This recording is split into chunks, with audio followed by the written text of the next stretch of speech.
everybody. All right. Today I'm really excited. We got Dr. J here. Excuse me, for those that don't know, Dr. Leonard Jeffries. He will be joining me shortly. But before I bring him in, I want to remind everybody that our premiere is next Saturday. Okay. Next Saturday, July 18th at 7 p.m. Eastern Time. Get your tickets.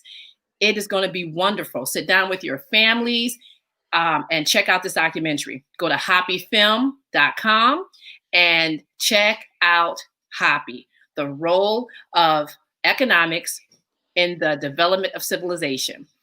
All right, so this is really a pleasure and a treat to bring out Dr. Leonard Jeffries because he is very crucial and instrumental to bringing HAPI to everybody. So without further ado, I'm gonna bring in Dr. Leonard Jeffries.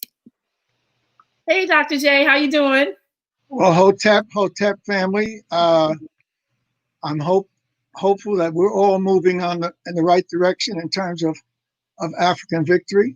So every time I get a chance to share a word or two, I'm delighted to do it. So when we had our lovely associate come and said that she's going to set us up, our hearts were pounding with joy, and there she done did it. So Africans are on the march, but we have to understand the foundation from which we've sprang, and we have to have objectives that are real, so that you have to have a foundation that you can build on. You have to understand the struggle continues, but you have to have a plan. And one of our great brothers, a real warrior, and the generation behind me, Dr. Amos Wilson, he, like others, represents not just a important historical figure, or not just a monumental work in terms of their publication, or a sacrifice they made in giving their life to the struggle. But we need to see these brothers and sisters as schools of knowledge. And so as you began to expand your mind and deaden that European mind that's been plugged into us and pounded into us, and as we begin to Africanize our lives, we've got to have the knowledge. And so it's interesting to say that you had a chance to meet Dr. J, Dr. Leonard Jeffries Jr., his African stool name, because he's been made a chief and a leader in several African communities on the continent. So my stool name is Nana Kwekujua Ajiman II of the Agogo stool in Asante, Ghana. But our African heritage is such an important foundation that we have to have serious work on our peoples. Right now, we're in the streets saying Black Lives Matter, and we're demonstrating and articulating and raising hell. But if we do not Africanize those Black lives, we won't have the strength, the power, and the vision and the foundation upon which to build a new world for ourselves. So yes, Black Lives Matter, but you got to Africanize those lives. And that's hard because our people love Negro-ness. Some of us have pushed it up into Blackness. And so many of us have gone full-blown into Africanness. That's why I have to thank my sister for being there with our brother Taki, and they've surrounded themselves with elders and their peers and other young scholars. And so there is something serious happening. And so I'm glad to be here. My wife just celebrated her 84th. In a little bit, I'll be celebrating my 84th. So it's great to see the young people building on the foundations laid and now laying a foundation for the future. So we can have a plan. Dr. Amos Wilson said it best. You need to have a knowledge and understanding, and you have to have a plan. And his great plan was manifest in his last masterwork, which was Blueprint for Black Power, an economic, political, and cultural agenda. And Yes. what we've been able to do with the HAPI process is to show how important that economic, political, and cultural process is and has been for the human family. And at the head of that human family are African peoples. Well, and of course, many of us will say, well, there goes Dr. J talking that African stuff again. You can't lose with the African stuff I use. So you all better get on board. Get I like that. into the full-blown Africanism. It can be baptized Yoruba style, baptized Akan style, baptized Bantu style, baptized Ethiopian style, baptized Angolan style, South African style, but you need to get baptized into your Africanness. Now that'll help make your Christianity even more powerful because you have to put an African base to it. That'll help make your Islam even more meaningful because you'll have to put the African base to it. Even your Judaism has to have an African base, otherwise it don't fit into nothing. So the great learning traditions, the great spiritual traditions, the great cultural traditions, when you look at them deep and you go to the root, there's that Africanness. And Yeah. so we're not jiving. We're trying to look. When the biggest thing in the world in the 1990s was Dr. Leonard Jeffries. I didn't ask for that claim or that fame, but there it was. There were three important personalities on the world stage. I know some of you are going to say, there go that Dr. Jeffries again, trying to come up with something. But look, get any set of newspapers, 90, 1990, 91, 92, and there were three important figures. One was Gorbachev, the president of Russia. And there was a Russian Revolution, and he was in the center of it.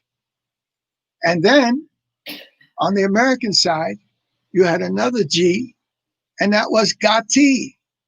And you had, in the American scene, a lot of which is controlled by organized crime. Every ethnic group had their organized crime. Only people who didn't make it a real part of their culture was us, because we were trying to be cool in terms of our African organizations and whatnot. But then you had Gorbachev, Gatti, and then there was another brother that was raising hell around that time, and that was Dr. J, Leonard Jeffries. Yes. Yes.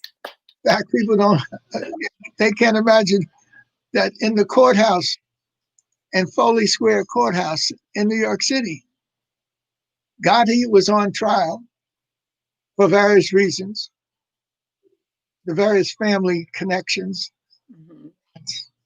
called the mafioso.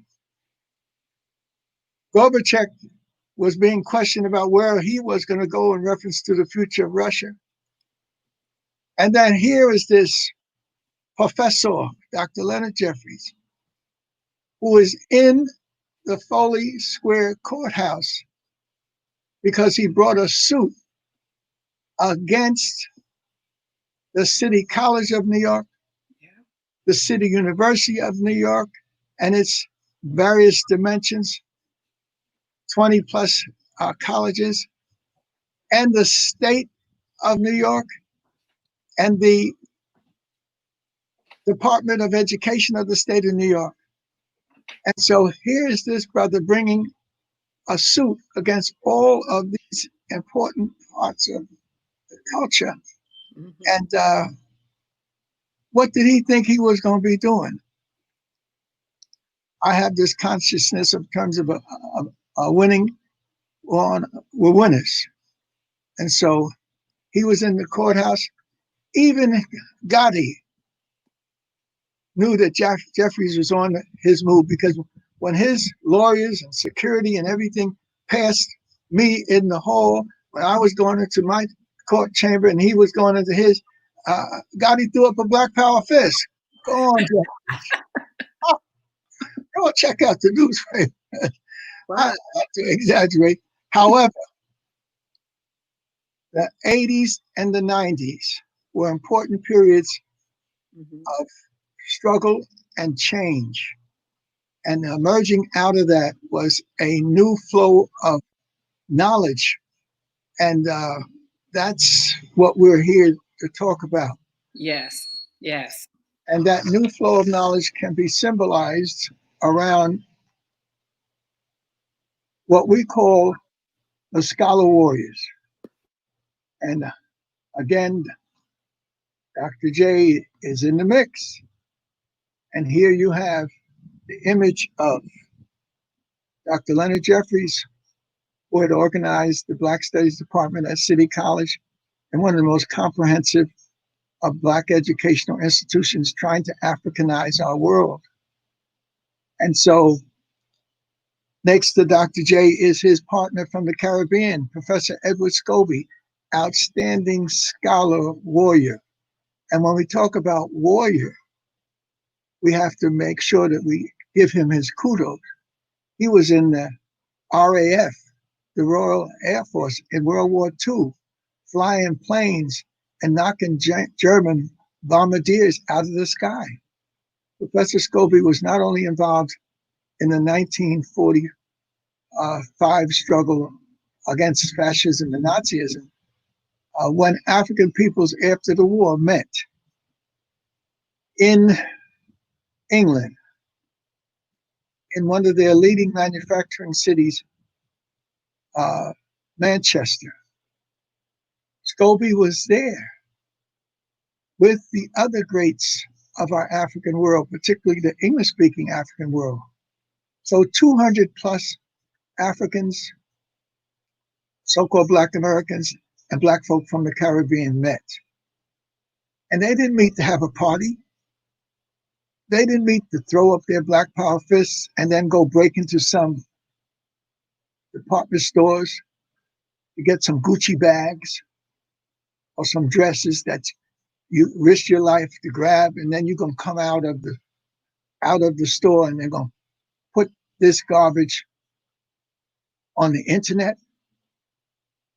They were about life and death struggle for African peoples, not about materialism. It's about spiritualism. They were tapping into the African spiritual power. And the British knew that, so they needed Black people from the Caribbean to join their fighting force. They needed bases in the Caribbean from which to protect themselves from the German submarines. And Scobie was one of those great figures in that history. And in 1969, when I was at City College and I left there to go to San Jose to set up the Black Studies Department in San Jose State College, one of my prime students was a Black Power, a Blackfish warrior called John Carlos. And he was there in my classes and in my wife's classes in 1969 in the fall. His wife from New York was there. Her sister, Yasmin, was there. And Yasmin's husband, Mel, was there. And so when we're talking about a Black Power fist, for me, it's a very personal thing because this great figure in history, John Carlos, and his partner, Tommy Smith, have left that Black Power fist. And wherever I go, I throw that fist up. I'm with Brother Taki in Nubia. And you'll see Dr. J wherever he took a picture of some of the Nubian pyramids or temples or the Holy Mount, Jebel Barkal. Dr. J is throwing up the Black Power fist. So this is serious in terms of struggle, in terms of imagery, in terms of a plan. Yeah. There is a plan in place. And brothers like this participated in it. Now look at this. Here you have a Dr. J. But here's his partner, Professor Scobie. We were together for 20 years developing the most comprehensive Black studies program in the world. Wow. It included not Black American studies, Afro-American studies. It included Caribbean studies. It included Brazilian studies. And it included the whole African continent, not just the Nigerian part of it or the Ghanaian part of it or the South African part of it. It included the whole African continent, the French-speaking part of it, the Portuguese speaking part of it, the Islamic speaking part of it. And so we have to understand that we need to take not a slice of the African pie, we need to take the whole pie. Yes. Learn how to make some serious African. If you can't handle your development and your consciousness and your values, you ain't going nowhere too far before you get tricked up or get bamboozled by some people who know who you are, but they know you don't know who you are. And so uh, Scobie eventually, Roz and I were there in San Jose for 3 years. And in the first month of setting up this program, in fact, the students and the leaders in San Jose to set it up, they brought me there, said, we want you to develop a Black Studies program for us. This is the document that the state of California approved. And then they wrote on this proposal for setting up this program, the white proposal. What? They took it, never put it in my hand, threw it down, and said, now develop us a Black Studies program. They didn't realize they got the right person Yes, they got the right one. because we're talking about 69. But by 69, I had already, in 59, I was in Europe studying with who? The great African philosophers and thinkers. In 59, I met Dr. Cheikh Anta Diop's mentor, Alioune Diop, and his great wife, Madame Diop. And they had again been involved in struggle. In 1947, when the war was over, they set up Présence Africaine Mhm. as a cultural institution, intellectual institution, spiritual institution, an institution where they published the books, they had the conferences. And so they got started in 1947. 1947, other activities were being started. People were reviving the Garvey movement. 1947, Dr. Kwame Nkrumah, and of course I have his book right here, the autobiography of Dr. Kwame Nkrumah. But this is the volume that you all should get. This is for the novice. So, Dr. J, you're gonna have to take a little beating too. This is the paperback copy. So, Dr. J, something you said early, because I'm sitting here, I had to take notes so I can just keep up with you. So, in the beginning, you kind of weaved in this whole notion of economics, culture, and politics, which is the backbone of HAPI.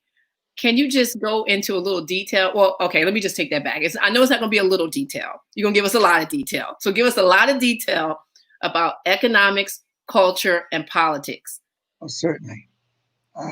And I'm giving it to you right now. You and these books keep popping up. I'm giving it to you right now. This is a real warrior, a Pan-African warrior. Yeah. And this is his paperback, his autobiography, why he did what he did. And this is a upgraded version. These are two volumes. This is the one for the people who are just getting started. This is the one that goes deep. You talk about a scholar warrior, a leader, a Pan-Africanist. And so what I'm trying to say that you can wrap the cloth around myself and Dr. Clark and Dr. Ben and Professor Smalls, Professor Scobie, which we have done in this imagery here. Mm-hmm. I want to show that this is our contribution to the struggle. But there were people who were setting up whole nations coming out of the war. You have Dr. Kwame Nkrumah, but in East Africa, you had the legacies of Julius Nyerere. Now, we tell some people, they say, well, who the hell is Julius Nyerere? And that's our problem. His was a hell of a brother fighting in East Africa to establish an economic, political, and cultural process. And just as Nkrumah called it Pan-Africanism, others had different worrying for the same process, linking the economics is the first principle of the universe. If you do not control your economics, Yeah. you're not going to be able to go far. Every living thing has to have an economic component, and that's your creative, productive capability. Every cell of your body has to have uh, an economic component, otherwise, it will die. Every human formation has to have that. Otherwise, it will not be able to survive. But you can't have that by itself. You have to expand that. And so, what my sister was saying, Dr. J, you need to get into that whole process that inspired Brother Taki to do what he did. And Yes. then, so again, I had to go through the books. Yes. I've been trying to tell Negroes when I was the biggest and hottest thing in the early 90s, and I spoke to 100, 200, 300 universities around the world. When I went to Columbia University or Harvard or one of these places, the students saw me coming in with this flowing African robe and a crown on and whatnot.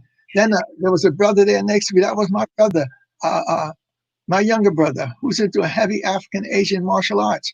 Uh, Marlon, he's master Professor Marlon Jeffries. He's his son, his oldest son, is Hakeem Jeffries, the congressman.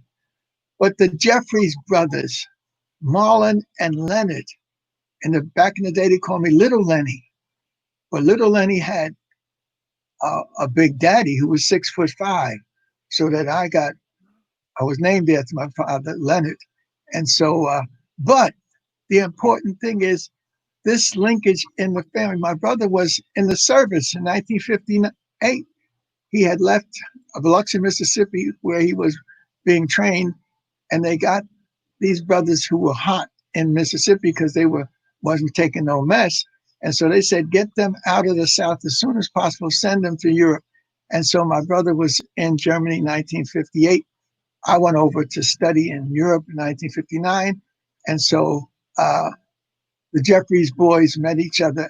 I was heading to a big conference in Sweden, and he was on leave. I actually went to his Air Force base. Now, I'm mentioning that because we got to talk about the family and the transmission of knowledge and Yeah. what. And so here is a brother. His name is Jesse Sharp.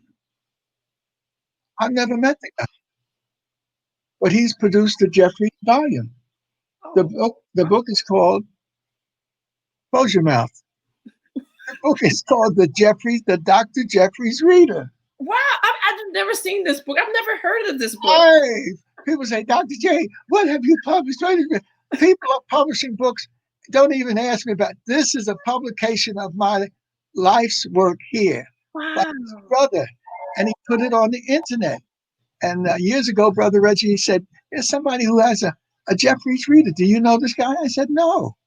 Um, so Reggie made contact with him, and he was producing this volume for $13.95, and for $9.95 you could get a loose leaf volume on the internet. So this brother has produced, and what does he have on the cover? He has the triangle that you want me to get into. Yes. That is awesome. He Wow. has he has the triangle on this book, the Jeffries Reader. Now, but what is beautiful about it, it has economics, politics, and culture, thesis, antithesis, synthesis. My whole thing is to develop for you and for others a systems understanding of things. You need a systems analysis, and because you're up against systems, and if you don't know how to deal with systems, you're going to be in trouble. If you want to build your own systems, you have to understand systems and tradition. And in the middle of this circle, linking the 3 points of the pyramid, the Mhm. brother has the image of my hat with the feather of my hat on the top of it. Wow. Yes, somebody I never met, but he was nourished by the teachings out there, and he was able to make it work. Now he takes the European African model versus the European model because everybody has to have economics. So there's a European economics and they had to have European politics and European culture. But for me, the African model is the upright pyramid. And that model involves uh, the African value system of the three C's. Now I'm trying to get a little cute, but Yes. had it worked out. The three C's: communal, cooperative, and collective. Communal, living together. Africans live together. It's the European that wants to have a separate room, a separate house on a hill. Africans live in compounds where you can share. You live together, you eat together, you birth together. When a child is being born, the people are around waiting for this spiritual happening to take place. And when you go to your rewards, you're not by yourself. Africans are there calling upon the ancestors, calling upon the spirits yet to be born to join them in celebrating this spirit that was among us. Now, why am I emphasizing spirit? Because at the heart of the African value system are the three C's: communal, cooperative, working together, communal, living together, and collective, sharing. If you work the fields together, when the crop is brought in, you share the crop. It's not capitalism where it's me, me, me. It's Africanism where it's we. And so this is the type of understanding that was clear to me because I met the Africans in Africa and in Europe in 59, 60, but by 61, I was in Africa after I did a year in law school. And I realized that my fighting in being a Thurgood Marshal was what I, as a youngster, wanted to be. But now that I saw the world and I see what's out there, uh, I said, I need to get into this African thing. Now, interesting enough, while I'm in Europe meeting Sheikh Anta Diop and other great African leaders and whatnot, my wife is in Africa on a program called Operation Crossroads Africa. She is in Nigeria.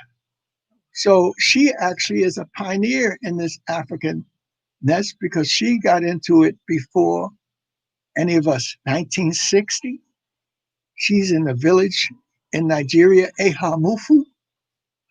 Ehamufu is a little village near a great potential happening. Ehamu is a little village in eastern Nigeria, but they had plans to expand that uh, Nigerian community, and the plan was to put a university there, and that's the University of Nigeria. And the brother who was planning it was a great figure in Nigerian history, and he became the prime minister of Nigeria. But he took the model that came out of America because he went to school in America. He went to Lincoln University. Oh, okay. He took the model of when America was trying to expand in the 1850s and 60s, and they were trying to make the land across the Mississippi work. And they knew they had to have economics, politics, and culture as a learning space. They created the land grant colleges. And those land grant colleges have been the key to development economically and politically and culturally. Because the traditional college for our world, meaning American world, and for the English-speaking world, the traditional college was Oxford and Cambridge, where the elites was trained to rule the world. And that ain't going to produce no serious economics, politics, and culture. That's going to produce some haughty, tooty, naughty men. And the standard man that it produced was somebody called The Founder. One of my books is up there called The Founder. And I'm talking about, and there he is. I'm talking about a brother whose name reverberates around the world, and some people don't know no better, want to get a scholarship with the name. I'm talking about the Rogues Scholarships, Fellowships, Yes. named after a thug, Wow. Cecil Rhodes, who is responsible for coming up with an economic, political, and cultural plan to control the richest Mm. part of Southern Africa. Mm. He was able to tap into another brother called the Founder. Now, his book is this thick. That's Cecil Rhodes' story. But this other founder, his book is this thick. I don't want to grab it because my sister would say, Dr. J, you're going too heavy, but our people need to, they need a little, lighten up a little bit. I'm not gonna say that. But I'm not gonna say that. you got to have these two founders as part of your book. Well, I got Malcolm X and all about. Look, Malcolm was here for a moment, and it's extraordinary that somebody could be here for a moment and leave such a legacy. And then his partner, Mhm. well, Betty was his partner in terms of producing the six babies, but his partner in struggle was also only here for a moment. Mhm. And both of them left after they did their thing. They left us, but with the image of struggle and sacrifice. So I'm talking about the relationship of the 60s, 50s, and 60s, where these brothers went through the transformation and socialization of being Africans. And we see them as different parts of the struggle, but I see them as a family continuum. Mm. Yeah. I'm talking about somebody who was born January the 15th, called Martin Luther King. And then somebody who was born in that same period of time, El Haj Malik El Shabazz, Malcolm X. Yes. We can have fights over who was who and what was what, but those brothers knew that one of them was taking the struggle in the urban areas, using the Honorable Elijah Muhammad's rural and new consciousness of Islam, and another was taking the black church out of the South, but he was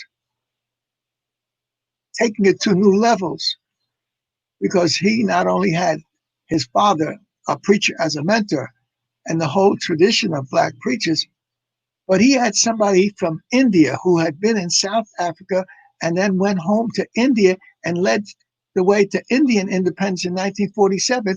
I'm talking about Mahatma Gandhi. Wow. Yeah. People say Mahatma Gandhi didn't do things for black folk. He was in South Africa, or he was in South Africa trying to find his humanity, because the system in South Africa was a system of dehumanization. Mm. And they created a structure of white folks at the top. But white folks at the top wasn't the real deal, because which white folks were at the top? The first white folks to get to South Africa came in 1652 or thereabout, and they came from Amsterdam, Rotterdam. They were the Dutch, and they just got finished with a struggle with the English. And what was they struggling over? Who was going to control this new lands discovered called America, Yes. the New World? Yeah. So in 1625, 1610, Henry Hudson comes to the New World and goes up this large body of water called the Hudson River. So they eventually named it after Henry Hudson. So the Dutch have a claim, but the English are always out there at the head of the white racist group. And the English said, no, we want to claim this new land. And so by 1625, 23, 24, 25, they were finding their way to this new land, which was called New York. But before it was called New York, it was called what? New Amsterdam. Yeah. So the Dutch put their staff down first. I claim this for us. Well, there were some people up in Harlem Heights, and they said, wait a minute, who are those strangers that came to the lower part of our island? So let's send some of our scouts down there and see who they are. And the scouts got down there and said, well, we don't know who they are, but they certainly ain't ready for America. Instead of having, they got all kinds of clothes like they're ready for a winter. And they got all kinds of funny things. They even got a stick that pops off with some fire. Oh. So the Native American population was peeping through the woods to see who was those people planting themselves on the tip of the island. And so eventually they worked their way down and they made the little trades in furs and whatnot. So the Dutch were the first to claim Manhattan. But who comes? The Johnny come lately, here come the English. Mm-hmm. English said it, no, we you know, we got a base in the Caribbean, and so we claim all of this. Now, see, this is what we got to learn: the mindset of the European. How the hell can you discover somebody else's land and the people are there? Well, what kind of discovery? They discovered your ass and didn't know who the hell you was, and so they didn't have their poison arrows and stuff ready for your butt. And they went and thought you was there to trade, etc. Because you look like you all got heavy boots on and this and that. But at any rate, the encounter of the Dutch with the Native Americans established New York. It was New Amsterdam. But the Dutch and their British brothers and sisters have been rivals over who's going to control what, just as the Spanish and the Portuguese were rivals over who was going to control what. And so you have, and in the middle of the rivalry is the Pope, who they have to go to him to say, what do I get? Well, the Pope, in his wisdom, in the 1400s now, during the Columbus period, the Pope, in his wisdom, saw that Spain was sending out its ships, Portugal was sending out their ships. They're all from the same little island, meaning in Europe, the Iberian Peninsula, but they had rivalry for who was going to discover the New World. And so the Pope, seeing that these rival Catholic nations was going to go to war with each other, the Pope issued a papal bull, 1492-93, that any lands, and they divided up the world in half, from the North Pole to the South Pole, and gave half of it to Spain and half of it to Portugal. Now, see, this is why we got to understand systems. How the hell can you Europeans, you just discovered some land and automatically you are dividing it up? How can you divide up the world and give half of it to one little piece of a European nation and then give the other? And the Portuguese were trying to get out of Europe and sail down the coast of Africa because they heard that there was an African king in Ethiopia called, well, they eventually named him Prester John. And they thought that by going around Africa, they could catch up to him, which they finally did. And they started making alliances with him because they thought that Prester John, a Christian, Ethiopian Orthodox religion was their reality. And eventually in Egypt, it becomes Coptic religion. But the idea was to have alliances because the Europeans had just been through 500 years of war. See, we that's why systems now. What are you talking about? 500 years? I'm talking about the Crusades. I'm talking about in 1096, the Pope Pius the something said that he wanted to get to the Holy Land because during the period before that, you had the Constantinople and you had the Catholic Church being divided between Rome and also Constantinople. So you had an Eastern Orthodox Christian church and you had the Western Christian church, which was based at Rome. So until you can see and understand these things, you can't put the system together. That's why it looks like I'm going here and I'm going there, but I'm trying to tell you, it's larger than anything that we can imagine. Control of the planet and its resources, and now control of the universe and its significance. And so we don't have time for conflicts among ourselves. We don't have time to look askant at our women and say that we are men. We got that European male domination thing. And as a result, and just to add a little levity to this, uh, Pope Pius the whatever in 1096 said we're going to take Jerusalem back, the Holy Land. So they started the Crusades. Those Crusades went on for 400 to 500 years. You had the first Crusades, and to mount a crusade, it took you 3 or 4 months to prepare, to get the people ready, get the supplies, etc. And then uh, uh, the second crusade and the third crusade. And sometimes the Catholics would win, and you'd have a hero like Richard the Lionheart, but sometimes they would lose, and then they'd have to give up the so-called Holy Land. So you have to see the European not fighting a little war, fighting a war that went on for years. And then it was for the men up on their horses and with all their armor and shit. And I was wondering, how you up on a horse, you got all this metal around you. I said, well, how would you go to the bathroom? In order to get up on the horse, people had to help you get up. So once you're up there and you travel and whatnot, and you got your armor going, so they had an exhibit, King Tut, at the museum in New York, and then the next exhibit next to it was Europeans and the Crusades. And so I said, my curiosity after the King Tut exhibit, my curiosity was to see what this man is on this horse. He got all this armor covering everything. I said, how did he go to the bathroom? He couldn't. He couldn't take. He couldn't get off the horse. And so I saw between his legs was a mesh. And so all he did was pee right through the mesh, and he's all right to go. But then I said to myself, now the mesh is for peeing. What if he had to do a number two? What the hell would he do a number two? I guess they just got constipated. So I mean, I'm joking about this, but this was a real deal for me. Yeah. But the Crusades, hundreds of years of European, and the last Crusades was the ultimate.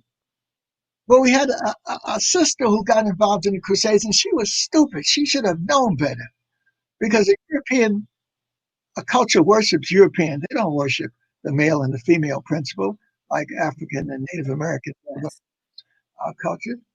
And so this woman led the French armies, and this was a war between England and France. The 100 Years' War, and they had 200 or 300 years war. When they fight wars, they don't have a 3-year war. They got a 30-year war, 100-year war, 60-year war. Yeah. Her sister, she helped the French forces become victorious in the fight with England. So people asked her, and she was a warrior. She had her armor and stuff, and the priest asked her, well, why did you do what you did to become a hero and a victorious hero for our people? And she said, well, the Spirit told me to take up arms and fight for my people. The priest said, what? Spirit told you? So the priest said, wait a minute. Would you make that statement before a council of the bishops and the Pope's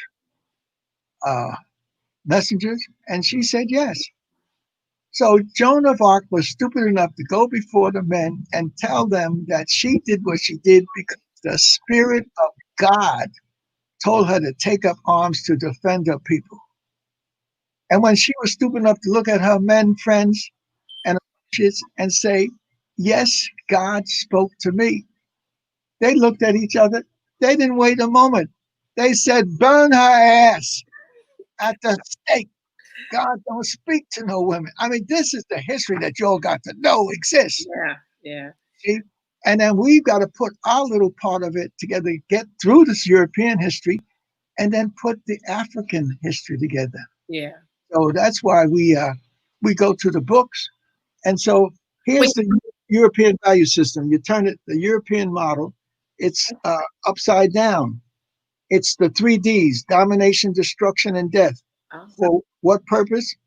Profit by any means necessary. The African value system is the 3 Cs: communal, living together, cooperative, collective. And the value system is centered around spirituality.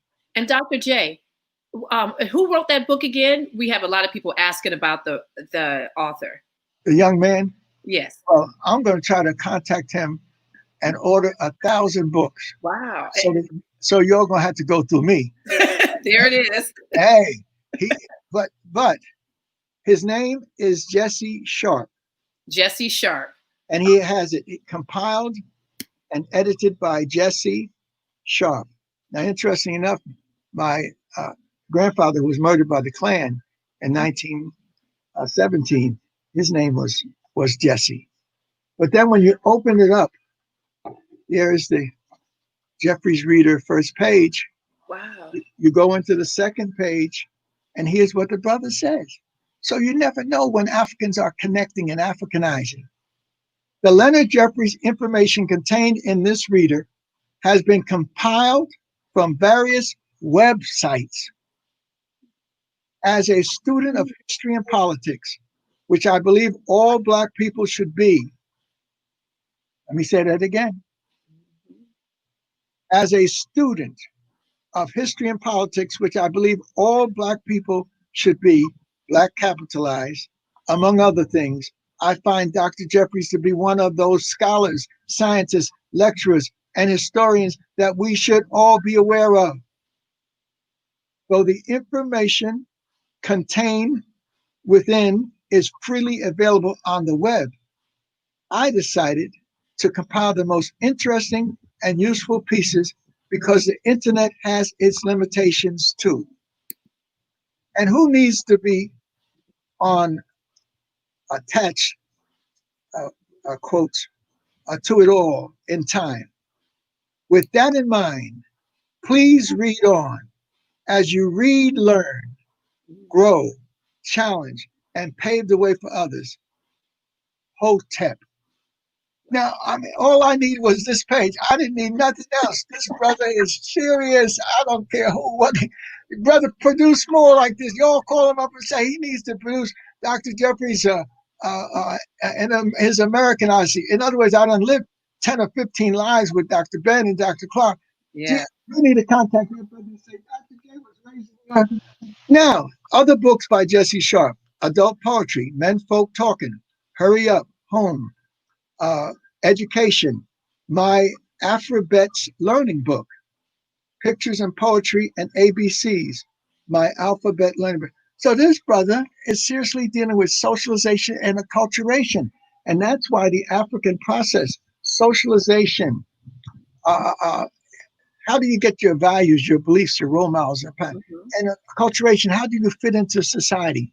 And we are trying to fit in like pseudo Negroes or Afropeans, etc. But we're not trying to fit in as Africans. And until we have that as our main objective, synthesizing the various parts of our experience and come up with the new African, the new African warrior, the new African scholars, the new African, and male and female. No other groups in the world have raised the female warrior like the Africans have. And so we need to have a socialization process that produces, we talk about the warrior scholars. Yes, they're there, but none of us would be doing nothing if the person who was the warrior in my life was my mother, 5 foot. Yes. Leonard Jeffries. My father was 6'5". He was a great brother. He was a great father. He wanted to be in the Afro-American Negro baseball leagues. And he always made sure we were taken care of, and we had the biggest car and the first people to get a refrigerator. My mother said, your father took care of business. So what anybody else say, he took care of business. Well, we come out of a male and female process in the African tradition. And here is the warrior woman. Yes. This is the one who could tell the world who she was, not worried about being sent to being burned at the stake like Joan of Arc. She spoke her truth to the world, and it's still reverberating. Anthony Browder and others produced Compliment. This is her own work.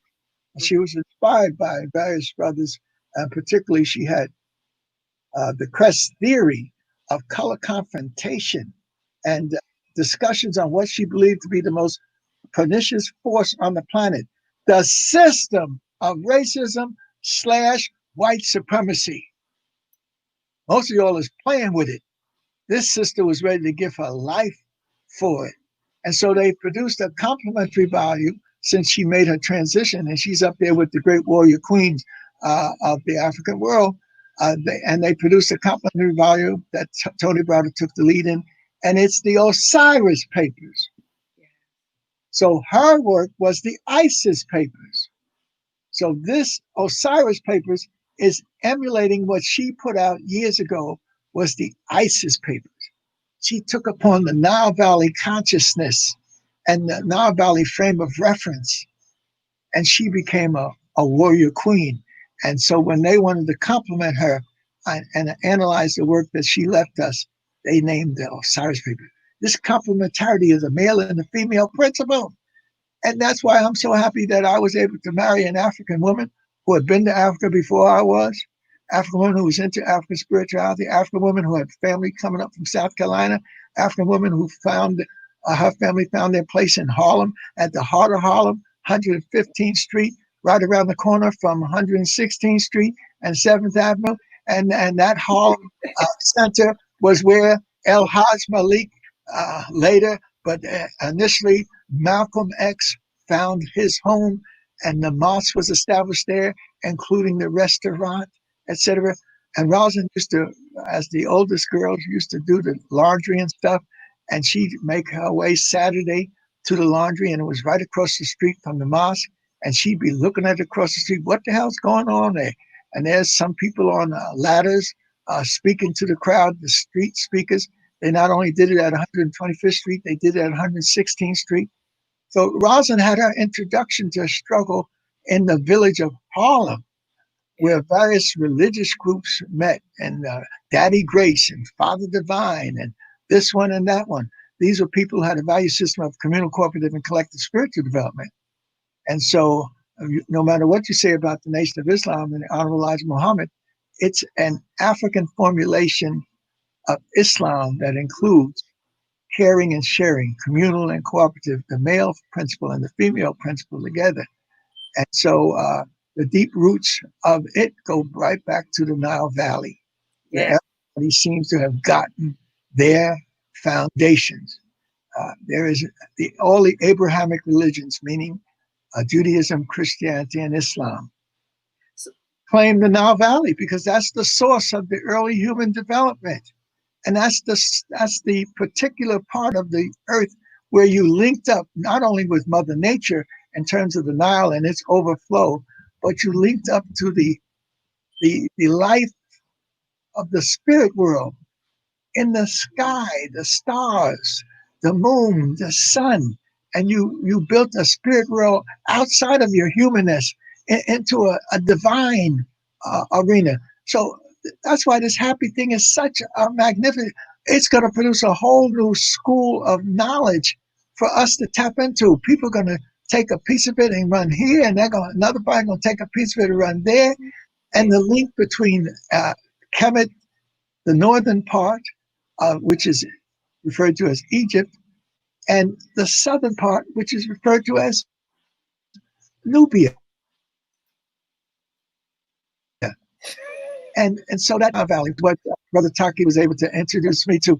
And so you need to get, and we need to make some more copies. They're going to be Jeffries is going to put his, with the virus, I'm going to do a good washing of my hands, but I'm going to put my hands on it. So you can have the initial, how HAPI got started was with Taki going to the Nile, then wanting a partner to carry his bags for him, and that was me. And so we had an experience, Yes. a spiritual experience in the Nile. And I only wish that my wife had been with me because we've shared the spiritual experiences in West Africa and with the kings and queens. And but she was working on her PhD at Yale, and so, but Brother Taki uh, introduced me to the spirit life of our people. Most people go for tourism sensations and Mhm. titillization. I was with the people, and that was a difference. And you to go when I first went with Dr. Ben, uh, and that was I think 92 or 90, 82 or 81. When we took the plane from Cairo down to Luxor, and you're going to go into the valley and Aswan too, but you're going to go across the river to the Valley of the Kings and the Queens, etc. And then Dr. Ben said, um, we get started early because Egypt is hot. So we need to get up at 4, get out by 5, and then we can go into the tombs and the temples. And so he said that the building that's in front of us, this is the great lodge. This is the Petit University. This is the most important uh, building in Egypt in a certain way. And I had heard about the Pillared Temple and the lodge and all of that. So he said, go upstairs and go to sleep. And I followed them upstairs. But then I turned my black ass around and I snuck downstairs and I went over the guards and the fences and I got in the middle of that sacred temple and spirit hit me and I ain't been the same since. And so that was in Kemet. But then when Taki later took me south of Kemet and we went into Nubia and we flew into Khartoum and whatnot and the sister city there. And then we went on our journey into the holy mount, Jebel Barkal. And this is the holy mount from which much of the early consciousness of the Africans, I mean, this was the primal waters of Nun and the mind of the world rising up out of the waters. And you come over this land, and it's nothing but flat land, and all of a sudden here you have this emergence out of the earth. And so Taki and I had to go. We were in the temples there, and when we got there, it got dark. And I said, "Well, we got to I got to have a record of being in here, Taki." So we had Brother Rusty, who was his assistant, his Nubian uh, Egyptian brother, and so Rusty and I took pictures at the shrine, and the shrine in the Jebel Barka Holy Temple of Amun. The shrine was up to my chest, and I said, "We got to take this." And so I got the spirit in the north with the Karnak Temple, and then I got it down south with the Nubians, Yeah. and then I already had it with the Africans in West Africa. So when y'all see Dr. J moving through life with power and dignity and grace, fearless, raising the African truth, that's because I got the spirit with me. My mother and father and my family had given it to me coming African American style. And then I got it in the West African style. And then I got it in the East African style with Jomo Kenyatta and his people, the Mau Maus. And then I got it legitimately, Mm. Kemet and Nubia. So, Yes. so y'all look, under normal circumstances, as you see me flow through life with my flowing African robes, you could touch the hem of my garment, but I wouldn't want y'all to be doing that. But you can purchase a tape. Yeah. We from this, we need to produce 10,000 of these suckers and have them getting the 2 tapes. Uh, uh, and then look, they can't do nothing but grow with it, you know, and don't go around beating up on white folks. This is it. You all have stole our history. Now I want a job. Is that all you want as a job? You need to take your knowledge back so that you can pass it on for generations to come. Yeah. But what is fantastic is that all of these brothers came up with a spiritual source of what they're going to want to do. Nyerere came up with a special economic and social process, which was referred to as African socialism. Yeah. And Nkrumah came up with a process uh, of African socialism. He took his uh, African Akan traditions. He went to Black America to study. He went to Lincoln University. And so he got the Black church. He went to be a preacher. But then after the Black Power, uh, the Pan African Conference, he had spent a couple of years in England before he went back to Ghana to become a Pan African giant. But don't just limit it to of one person like Nkrumah or Jomo Kenyatta. You have to see them as a family because they were together in the conference in Manchester. Who was there as the elder scholar? Jomo Kenyatta. He was an anthropologist. He had gone to study anthropology. And so eventually he becomes the giant who takes the Mau Mau movement and he writes a great book on facing Mount Kenya. The Africans even knew how to take a natural landmark like this volcanic hill called Mount Kenya and see the spirituality around it. So that was his great work, facing Mount Kenya. So you can't talk about Jomo Kenyatta if you don't have that work. But then they had a warrior group called the Mau Mau who wanted to take back their land because the Europeans, like the founder, Cecil Rhodes, and his partner, founder, I didn't complete that process, but the two founders I have here, one is Cecil Rhodes, who had a dream way beyond any African dream that we know about. His dream was to link Cairo to the Cape. Oh, wow. And the Cape I'm talking about is South Africa. This is the book that I did, edited for the World Council of Churches. And we were trying to get the world churches to support the struggle in South Africa. And so this is the crisis in South Africa. That's was produced in 1993 when I spent a year, almost a year, translating Cheikh Anta Diop's great work, Civilizational Barbarism. And usually I have that book available, and I also read his introduction where he dedicates the book. And this is a revolutionary, Cheikh Anta Diop. He came out of a Muslim, African Muslim tradition, the Morids in Senegal. And then because Senegal was targeted by the French as the, uh, how should I say it? They put it in Nile Valley context, the rejected stone. Hey, we're getting into a little bit of masonry and Nile Valley uh, iconography and whatnot.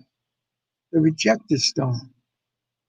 What the French did was, like other Europeans, they cultivated a group of Africans to use them to help them develop their colonial empires.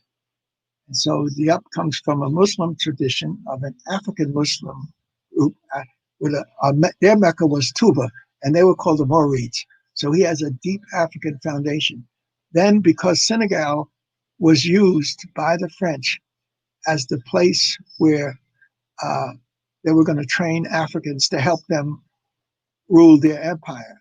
And so they trained these soldiers called Senegalese tirailleurs.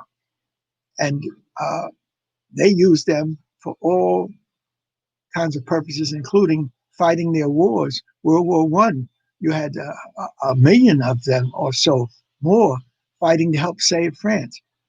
So Diop comes from a deep Muslim African tradition He comes from a specialized colonialism where they picked a set of Africans called Senegalese, and they were going to make them into black Frenchmen, never fully being Frenchmen, but they were going to have the best education that they could get.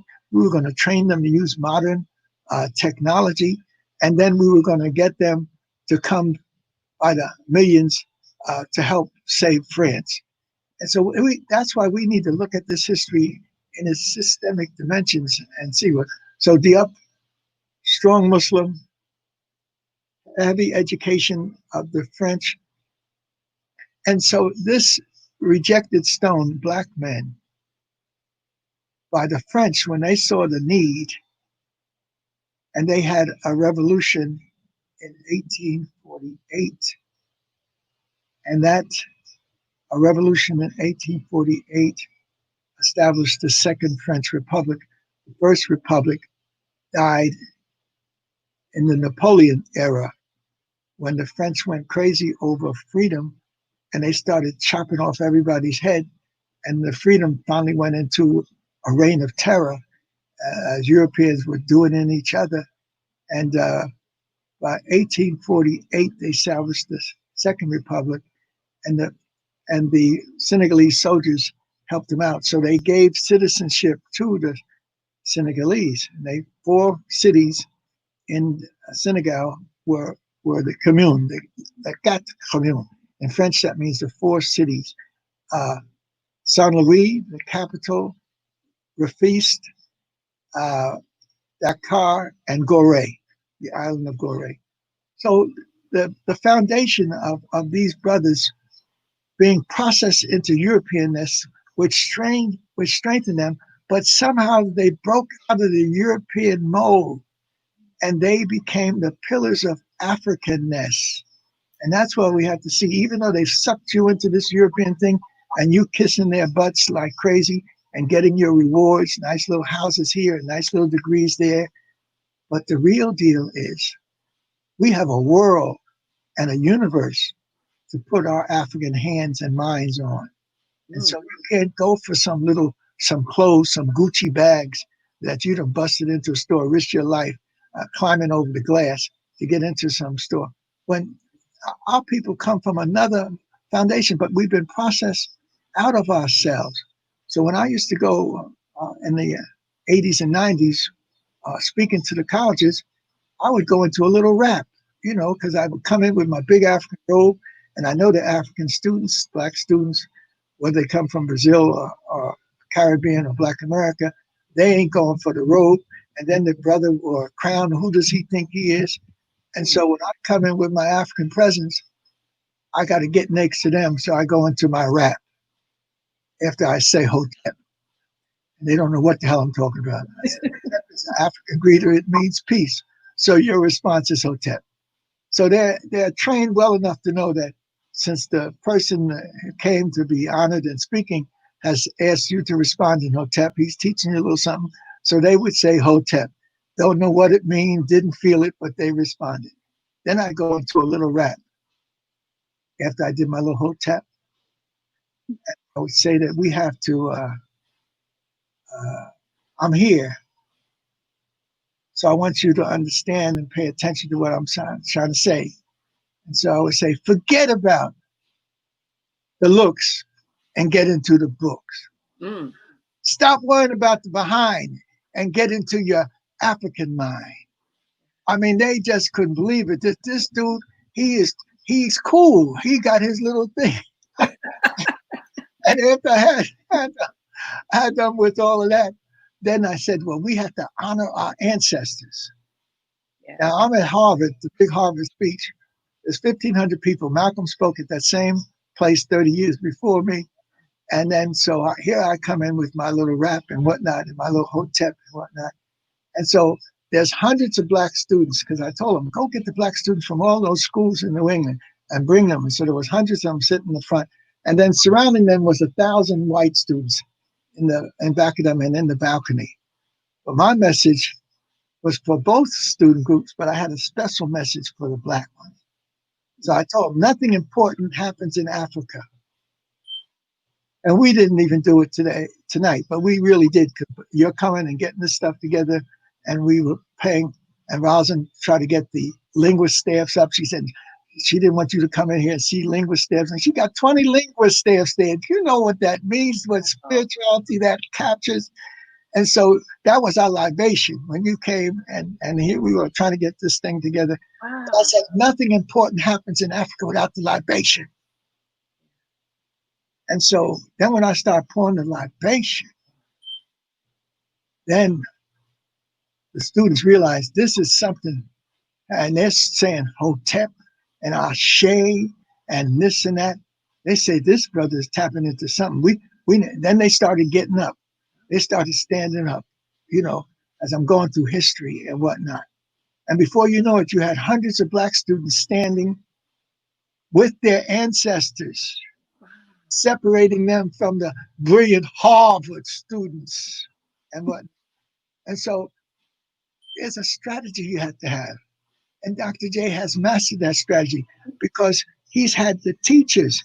If your mentors are Dr. Clark and Dr. Bed, you see, and Professor Scobie, and then not only those few, you have Dr.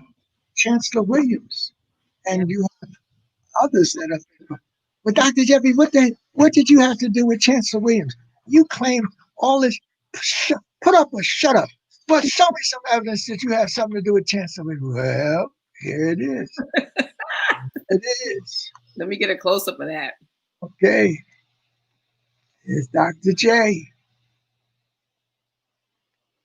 with my partner for life, Dr. Roz, with the new Queen Mother, Dr. Arikana. She broke from the AU and she's organizing Black people with serious understanding of that economics, and we need to explain it. And then Rosin was able to put in the picture my buddy who I met in '69 when I was setting up the Black Studies Department in San Jose. The same week I met him, I met Alex Haley. Same week I met him and Alex Haley, I met Ron Dellums. And so Rosin slipped in Dick Gregory. Dick Gregory read us spiritually. He had just met us, and he read my wife and I spiritually. And we had just come back from one of our African trips, and then got the school year started. He said, I would like you to take my daughters, my two oldest children, to Africa. Now, we take everybody to Africa. We've taken groups and family, but to take some babies? And so he was serious, him and his wife, Lil. And so they wanted their children to have that African experience that he could feel exuding from us. And so we did take the Gregory, Lynn and Michelle. They were 8 and 11. We took a traveling course. The traveling course was spending a month through Black America studying the urban crisis, and then going to Africa. After you went through the South, the West Coast, the South, and got to Washington and New York, and then spend a month in Africa, traveling through several of the countries. And so these young ladies had this experience, and we had community people. Half of the people were community people, and half of them were our students and these two little girls. And so Roz and I were moving with our formulation. We weren't looking for all students. We weren't looking for rich that could pay for an African experience. We wanted the community. And so those Dick Gregory girls, when we flew to Paris to catch the plane to go to Africa, there was 35 of us or so at the airport, Black people. And all of a sudden, a powerful breeze came across us, and we didn't know what was happening. And then we looked up, and there she was, with all her glory. Josephine Baker. She was at the Paris airport. She saw 35 Black people. She said, I got to go see who those Black people are. So she came rushing to us. And when we told her these are Dick Gregory's babies, she said, oh my God, I knew them when they were toddlers. Josephine Baker. welcoming us to Paris and sending us off to Africa. And when we got to Africa, same thing happened. We met Sekou Touré and other great leaders. And while we were in Guinea, we met Sekou in the capital, Conakry. But then we went up into the mountains because I had done a workshop there and work camp there in 63. And then I had been back there in 65. And I had been there in 62. So I'm going up into the mountains to recapture some of my Africanness. And as we go further up into the mountains, past Mamou, where we had the work camp, and then we go up to Pita and Dalaba. And at Dalaba is where we met another African spiritual experience. This is a beautiful part of Guinea, and in fact, the French go there for R&R, rest and retirement. Instead of going back to Europe, you can go into the mountains of Guinea and you get temperate climate. Well, we're walking through the mountains to get to this person, and she's living in a 5-room hut with a 2-story roof, thick, the roof, and the 5 rooms had red carpeting. And she came out of her home overlooking this mountain range to greet us. I can still see her and feel her, just as I can still see and feel Josephine Baker. And when she saw us with the babies, she went crazy. And who was that? Miriam Makeba. Wow. Of Kwame Ture, who we met with Sekou Touré in the capital and in Conakry. And then we went up, and in Dalaba, they had this beautiful home. These people built these fantastic homes. And like I said, it was large enough to have 5 rooms, and all 5 rooms had red carpet. Now, you cannot make these things up. This is the story, the spirit speaking to us and speaking to the Tony Browders of the world and these others in Taki. And now he's spreading it out to y'all. This is the ancestors speaking to us. We got a job for y'all to do, to take this knowledge and dispense it so it can reinforce our people to be able to stand and rise. And of course, our great sister, she had a poem, and still I rise. And so, and she, of course, was with Malcolm in Ghana in 1964, May, and I was there with Malcolm too. However, I was in charge of all of West Africa. So, but I was going to go pay my respects to Malcolm. And, but unfortunately, a death occurred in one of our workshops for the first time. I had been 10 years involved with this. And for the first time, someone died. A fellow from Canada got malaria, he died. So I had to bury him. So I couldn't worry about shaking Malcolm's hand. I had responsibility to take care of. And eventually the family from Canada said he loved Africa, so arranged for a burial for him in Africa, which we did. And but Malcolm and I was crossing paths. And so I have Alice Wyndham. She was there. She was taking pictures. And I have a picture on my wall of Malcolm dressed in the Nigerian outfit. And but he didn't have much time to spend in Nigeria.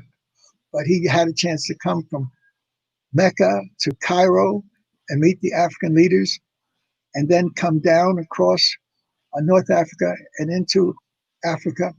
And so Malcolm, along with King, had this global reach, and they brought it to us. They capsulized it to make us break out of this mindset that the European has, the social slavery that he has. And so you take the Garvey and you put him in the mix with King and Malcolm, and you got the victory. You got the pablum that we need for victory. And most people, I ain't got no time for Garvey. Well, you may not have, but you have to understand him as one of the greatest of our African leaders. He represents that African principle of the rejected stone. And when Taki took me into the pyramids, and we're crawling into the pyramids, and then you see the outer stones are the outer layer, but there's a structure inside that has this stone that holds this thing together. The construction of the pyramids, that rejected stone, and that's part of the Muslim, that's part of the Mason tradition. The rejected stone is the keystone. Now, I'm not going to go into any deeper than that. We're going to have another session on that. Yeah, we got to bring you back, Dr. J. But Garvey was the rejected stone. He was too dark, too African, broad lips, nose, but his father had taught him how to take care of business, and so, but he was rejected in Jamaica. What are you saying, Dr. J? Well, we can get into it. He was too dark for the rulers of Jamaica, who in many instances had a mulatto complex. Mm. So he couldn't bring that heavy Africanness. The Jamaican people were not ready for it. Eventually they got ready. Manley and the rest of them were part of the mulatto conference. They got ready and they got their political thing together. A brother who I have here, Dudley Thompson. Where is Dudley? Right here. He was with Nkrumah and all of them at the Pan-African Conference. And again, he's from that mulatto, but he was a Pan-African. He was a Garveyite. He was the big brother for me, Dudley Thompson. And so this family, global family coming together is so significant. We need to appreciate it. We're not trying to play with you. We're trying to give you the power.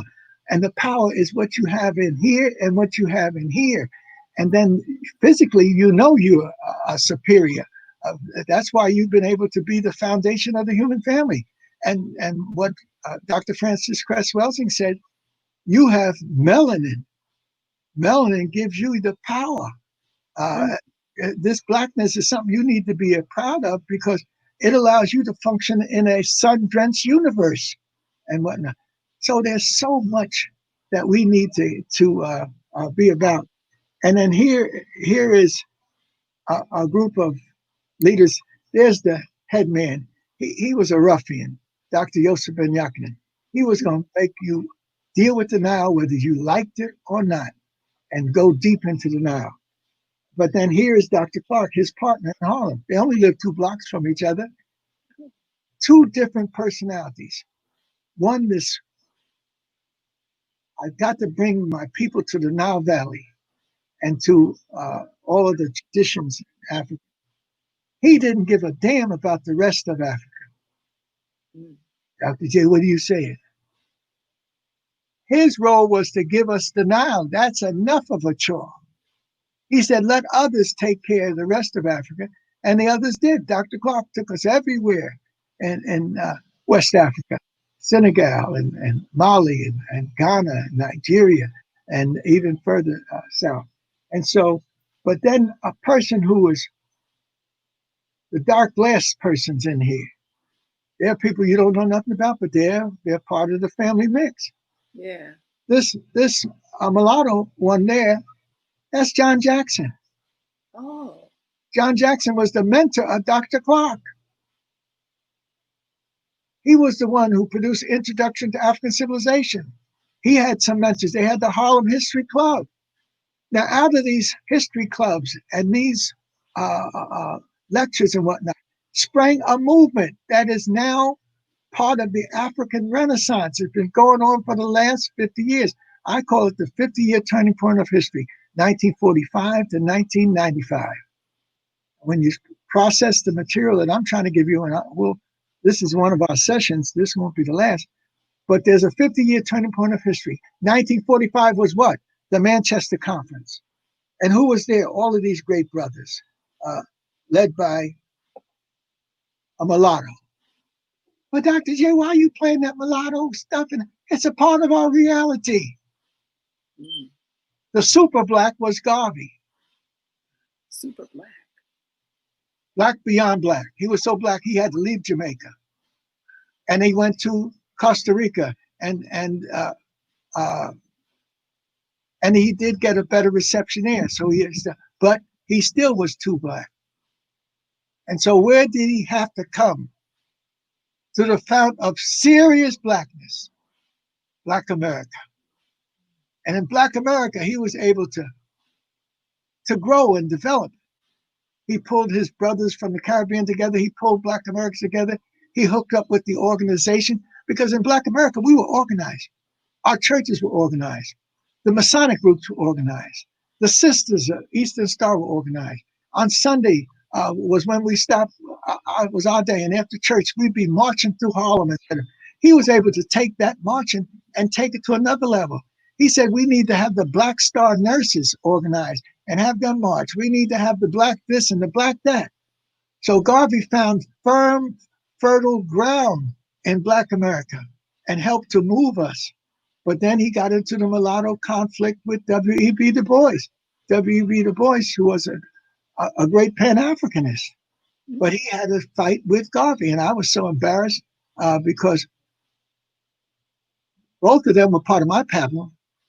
My African Virginia mother raised me on Booker T because Booker T had come up out of slavery and had said we need to take control of our economics, our politics, and our culture and build our own institutions. And in fact, we need to build the institutions and we need to manufacture the bricks that go into the institution. We need to grow our own food. We need to produce our own shoes. We need to, and so Booker T said, take control of your economics and then develop your own politics. And then be sure and comfortable in your culture. And so Booker T was, my mother and them were farmers, so Booker T was, I was introduced initially, and my brother as well. And then W.E.B. was doing a study. He was one of the first Black intellectuals. He could have gone into the white world. He was light enough to that, but his passion, his mission was to find the Blackness in him and enhance it for us. And so he could have gone to Harvard, but he went to Fisk. Fisk was just one of those Black schools that came out of the Civil War and post-Civil War, and a few of the schools like Lincoln and whatnot existed before. But the Black school, he was looking for his Blackness. And so luckily, even though he got into an unfortunate conflict with Garvey, but he helped to set up the Niagara Falls movement. He went to Niagara Falls, and then from there they formed the NAACP and whatnot. And they were at the time that in South Africa they were forming the ANC. The ANC in South Africa is formed in 1913 or so. NAACP is formed in 1910. The Divine Nine are formed between 1908 and whatnot. By the Divine Nine, I mean the 5 fraternities and the 4 sororities. And Black people knew that you had to organize with each other and use that organization to fight for your dignity and your people's coming from behind you, their future. So what we're involved in is something serious. And so there's John Jackson with glasses. But this brother here, most of y'all don't know him, he got dark glasses too. Both of them lived to be 94 and 95 years old. So the Creator had them on the earth to make sure they reached out for us, okay? Chancellor Williams, Capricorn. His great works are The Destruction of Black Civilization. Yes. And he traveled to 50 spots in Africa to get his information, Chancellor Williams. And then he wrote a sequel to The Destruction of Black Civilization, 3,000 years of Africans fighting off the system of white supremacy. He wrote The Rebirth of African Civilization. And of course, he's from South Carolina, again, highly melanized. So there was a difficulty, with that, because our people, we had this mulatto elite, which was a part of our concept. In fact, they used to say Howard University, you couldn't get into Howard University back in the day because you were too dark. And you definitely couldn't get into a fraternity because you had to pass the brown bag test. Oh. If you could pass the brown bag test, then we'll take you in the inner groups. But luckily, that stuff broke up.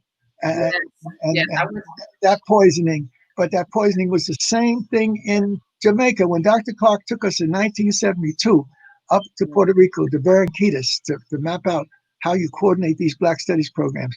Then we went to Washington, D.C., across Rosslyn, across from Washington, D.C. We were meeting, how do we get control and start a movement on this? And then he took us to Jamaica in 1972. We went to Jamaica and we took Marcus Garvey's books because they were banned in Jamaica. Okay, and the students, because our students had exploded in the 60s and that struggle was continuing, the Caribbean students exploded in the 70s. And so the students were there saying, we need some of y'all Black folks, rap browns and whatnot, to come down here in Jamaica. And I said, well, y'all, y'all got island, y'all all Black people. He said, no. He said, up there in that mountain, that's the University of the West Indies. That's Mona Heights. One neighborhood is called Bel Air. Another neighborhood is Hollywood and whatnot. In other words, the elite was living up in where the university was, and the Black people were scrounging down.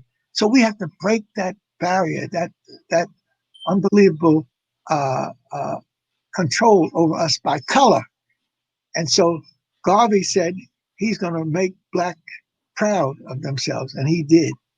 Du Bois was doing it his own way. We need a talented 10th, and you need a leadership group that's well trained. You can't expect everybody to be at that level.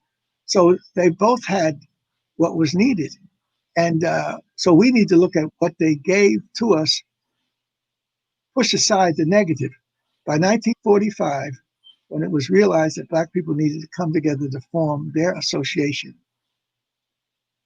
Dr.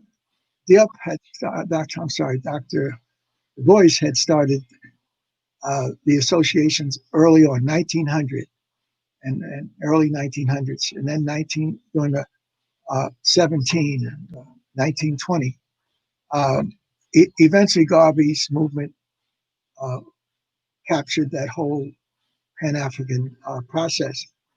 But then when the World War II stops everybody in their tracks, because you got the devil in the form of Hitler and his associates, Mussolini and the rest, then people had to come together. So when the Europeans met in 1945 to set up the United Nations, they were restructuring their world. And later they set up the European Economic Community to restructure their world economically. And then they were able to put the management of the new economics that was built around the Ruhr Valley, the coal and steel community. And then that economic foundation is there. You need the political union. So that's the European Common Market and all of that. All of those institutions were put in place coming up from the ashes of World War II because so much was destroyed. And of course, the gas chambers and ovens, and they talk about 6 million Jews being destroyed, but there was 100 million Europeans killed and maimed in destruction that went on. And so that was World War II. A few years before, in World War One, they did the same thing. Europeans killing Europeans, 100 million of them, killed and maimed, gassed, mustard gas, all kinds of poisoning. The Europeans on one side fighting the Europeans on the other. So that's why we need to study these various systems and this insanity that they have. So what did Black folks do in 1945? After the UN meetings, the United Nations being formed, and white folks putting themselves back in control, Black people said, we need to meet. And in October, November, they met in Manchester.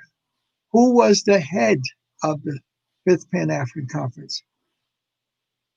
Dr. W.E.B. Du Bois. Wow. Still on the scene, still fighting. Who was the person who helped to run it? A young brother who went to America to become a priest, but met Pan-Africanism and African nationalism while in America. And so Kwame Nkrumah was the secretary running things. Who was the female representative to show the women's involvement in all this? Was Marcus Garvey's wife. Oh, wow. And so, but who was the one who who said we need to get this thing serious because we have to deal with the economics, politics, and culture of it all. And his name, he was from Trinidad, and his name was George Padmore. He had been in Europe and he was so successful and he was so brilliant that he was the most important black man in the Comintern. That's the Russian communist movement. He was an internationally recognized leader of the communist movement. But once he saw the transition going through communism, it looked like a movement to help people and poor people and the wage, the working class, etc. When he began to study this thing from the inside, he said, wait a minute, this Stalinism has now become a new form of white Russian nationalism. So he said, I'm out of here. And what he didn't just leave, he wrote a book. And the book was Pan Africanism or Communism by George Padmore. And so these brothers that met in that 1945 thing kicked off what I call a 50-year period of our consciousness. And that 50-year period, 1945 to 1995, all the things that we hold as significant in struggle comes out of that period. And so after the war, Africans went home and they said, we need to form our own nations. We need to break with colonialism. And so they began a movement to organize around their own interests. And so in 63, 40 of them met in Addis Ababa, and they said, we're going to form the Organization of African Unity. And who was the leader? Who welcomed them? Emperor Haile Selassie, who had resisted the Italians and got beat back because they didn't have the modern weaponry of the Italians in World War One, World War Two. But what had happened was in 1937 or thereabout, Haile Selassie saw the Italians trying to take his territory, and he appealed to the world to help because they were being under attack. And the world did not pay him any mind. And so Ethiopia stretched forth its hands unto the world for help, and they were rejected. And that set the stage for Hitler running around the world and linking up with other fascists to produce that World War II. But after World War II, in spite of the deaths and whatnot, you got to build. And so Africans met and they decided they were going to try to move on the colonial systems and break it down and go for independence. So your whole series, 1945, you had the Pan-African Conference, but by 1946, you had Africans in Indonesia telling the Dutch, don't come back down here with your wood shoes and your windmills thinking you're going to colonize Indonesia. One of the richest parts of the planet is the islands of Indonesia. The Dutch had armed the Indonesians to fight the Japanese predators. And so they were prepared and they said, we will be able to take these arms that help to repel the Japanese to make sure you don't come back here with colonialism. In 1945, Black folks met Manchester to declare their independence and a new world vision for themselves. 1946, the hundreds of islands of Indonesia declared themselves independent with Sukarno, their leader. 1947, Gandhi had gone back to India and he was using an economic premise to strengthen the Indians. And he had told the Indians, weave your own cloth. And he wore a simple white cloth that he wove himself. And so by taking the economic dimension of struggle, he created a political dimension, and then culturally a whole question of Hinduism being developed in a new way. So Gandhi, independence of India, 47. 48, you had the conflict in Palestine, Israel, and the Palestinian movement. 49, China, its independence. They had fought for years to try to get rid of feudalism and exploitation. Finally, in 49, in the 50s, you got a movement. 52, Gamal Nasser of Egypt, with his partner General Naguib. For the first time, black men ruled in Egypt in 1952 with the Egyptian uh, establishment of a new nation. 1953, you had Mossadegh and Iran, and they were trying to break off from control of the Europeans and establish an independence. 1954, you had Dien Bien Phu.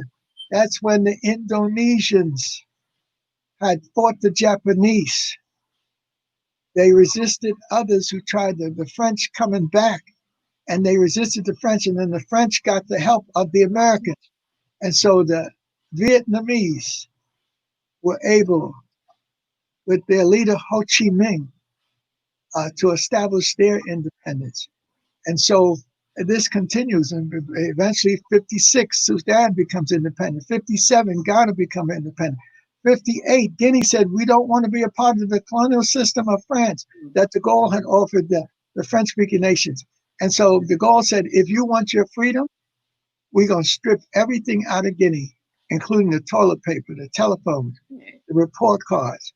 And they did, to bring the Guinea revolution to its knees.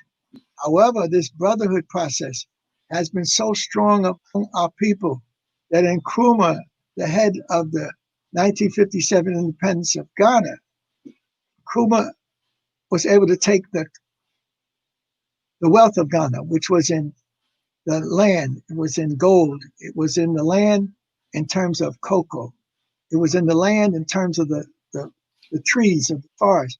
So, and Nkrumah had a surplus because of the Korean War.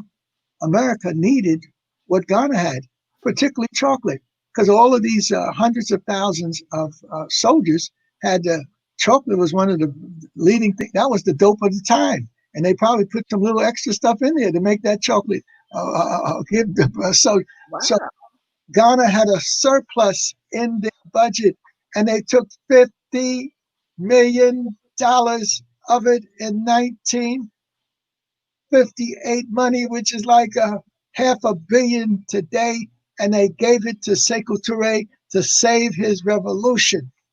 Wow. So, Dr. J, quick question. 1959, you got Castro in Cuba.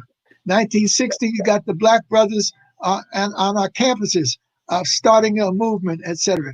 So you had 1962, you got the Caribbean nations becoming independent. 1962, 63, you got East Africa becoming independent. 1970s, you got the Portuguese nations fighting for independence. Angola, Mozambique. 1980, Rhodesia becomes Zimbabwe with the success of the patriotic front that was formed. And the last of the folks to come on board, of course, was Namibia in the 90s and South Africa.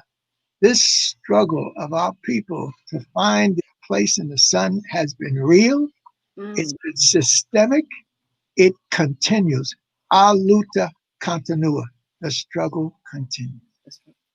Wow. Wow. So, you know, talking about struggle in terms of, well, I guess what I want to know is when you know, like when you were asked to be part of the documentary, okay, and you obviously have a lot to offer, and a lot of knowledge. And for anyone who hasn't gotten their ticket, you need to go to hapifilm.com, get your ticket, because Dr. J is talking a lot about what he's talking about now is in the documentary. So in this case, if you didn't catch it all here, you could catch it in the HAPI film. But it is one of the most important, significant filming operation in our history. Yes. Yes. And you have to and it was all done by our people, young people under me. That's a fantastic thing. It's marvelous to see Black men walking through Washington, D.C., claiming it and naming it. The Washington Monument, that's an African symbol. The temples, those are Africans. The layout of Washington, D.C. as a square, that's part of the ancient traditions of that. That's Brother Mfadishi walking through, laying this history out. And our sisters who had contributed to, That, look, in 1915, they came up with the Birth of the Nation movie, which was the Klansman book that was put on the magic of this filming, this new filming process. And it was considered such a great movie that President Wilson, they just took the name of his name off of the School of something, International Affairs at Princeton University, because Wilson was a racist. He was a racist who showed that film Birth of the Nation in the White House and said it was like writing history with lightning. It was writing the biggest lie in history with whiteness. And so that has been changed. And if that Birth of the Nation movie led to the Klan, the new Klan emerging, and led to the death of my grandfather, but he didn't die without leaving 13 of his children and his brothers and sisters and the people in that Georgia community. The schoolhouse that they built on the hill is still there. His tombstone, when I finally, after Alex Haley project, working with Alex Haley and getting disgusted with the white folks telling we're glad you're here, Dr. Jeffries, but we have to let you know we bought the rights to the book Roots. We're under no obligation to deal with the truth of the book. And certainly we don't have to deal with the truth of African history. I mean, I couldn't believe it. These were good white folks. Margolis, who was head of the whole project, Green, they brought in from England. I'm looking at not Ku Klux Klan white folks. I'm looking at decent white folks who have been a part of this phenomenon called Roots.